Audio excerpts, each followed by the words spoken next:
I see no other. Oh, Honorable Shivambu, of course. Thank you very much, Speaker. Commander-in-Chief, there are certain things which perhaps we have to deal with differently when we take over power here in South Africa. One of those things is how cabinet relates to legislation.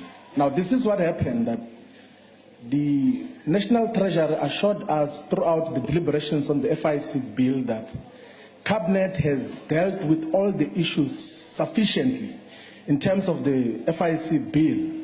And cabinet is appointed by a president. They satisfy themselves that they can bring it as a bill to parliament for us to deliberate on that particular bill. It was brought here, and then we passed it to give it back to the president to sign it into law, into an act of parliament. And we did not change most of the issues. We just made sure that there's proper articulation of the critical issues that speak to how the FIC should assist in the war against financial crimes in South Africa. And in terms of the warrantless searches, we did not change anything. A president who approved a bill brings it to parliament, we take it to him back as it was in terms of those sections. And then he says it's unconstitutional. It is not compliant with the law, but he dealt with it first. He's the one who gave it to us as parliament, and then he brings it back for the second time. And what is the basis of him bringing it back? It's because the Guptas had said that that bill must not be signed into law.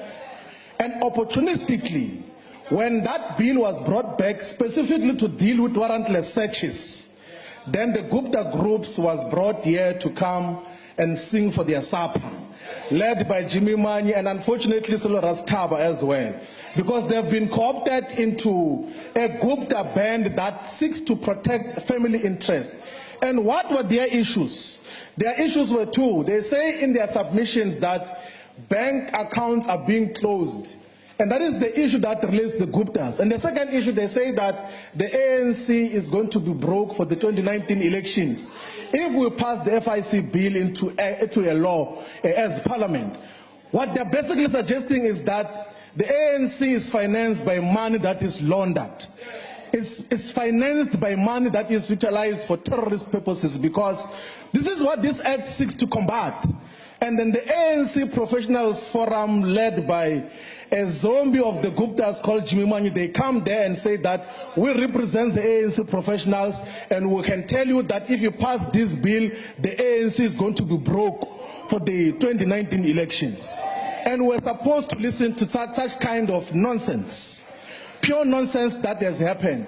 Now we have expedited the process within the law, and we know that all the legal advices, and by the way, including the legal advice of the Black Business Council, was unanimous on the fact that we have to pass this law as is, because there is nothing that is unconstitutional about it. There was just grandstanding that had been happening around it. So now we must pass this legislation and take it back to the president, but we must agree that there must be a time frame within which legislation is signed when we take it to the president's desk, because in many instances it is deliberately delayed without a focus in terms of when it must be made law. MPRDA spent more than 24 months on the desk of the president without being signed.